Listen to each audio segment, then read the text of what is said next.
feel a sense of inadequacy as a symbol.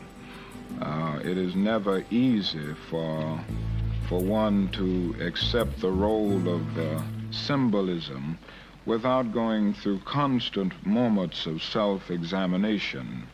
And I must confess that there are moments when I begin to wonder whether I am adequate, or whether I'm able to face all of the challenges and even the responsibilities of this particular position. And I've seen the promised land. I may not get there with you, but I want you to know tonight that we as a people will get to the promised land.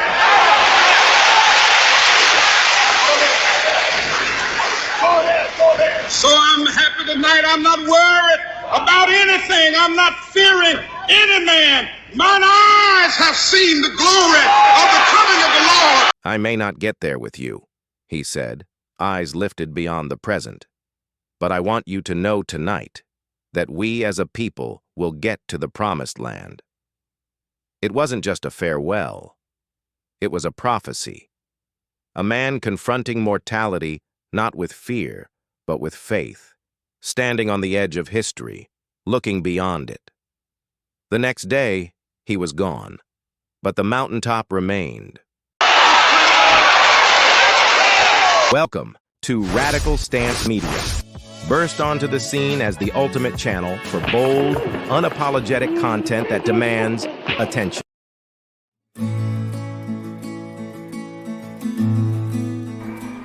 This should be a matter of concern to us all. A country is as strong, really, as its citizens. And I think that mental and physical health, mental and physical vigor, go hand in hand.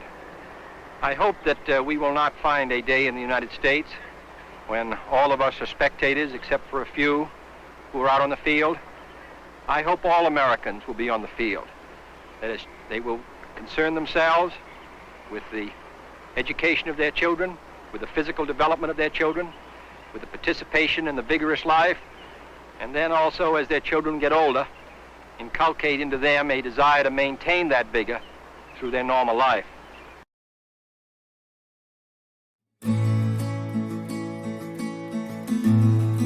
I am talking about genuine peace, the kind of peace that makes life on earth worth living, the kind that enables men and nations to grow and to hope and build a better life for their children.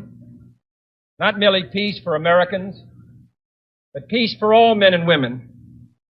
Not merely peace in our time, but peace in all time. It was a radical shift in tone, hopeful, humanizing, and deeply strategic. In the shadow of nuclear fear, Kennedy chose clarity and compassion. The speech remains one of his most powerful calls for peace through understanding, not dominance. President Kennedy was assassinated months later.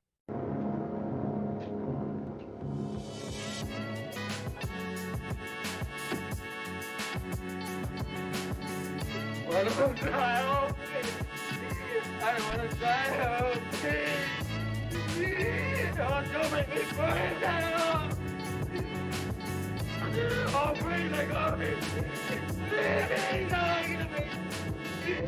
Oh, don't kill me, please.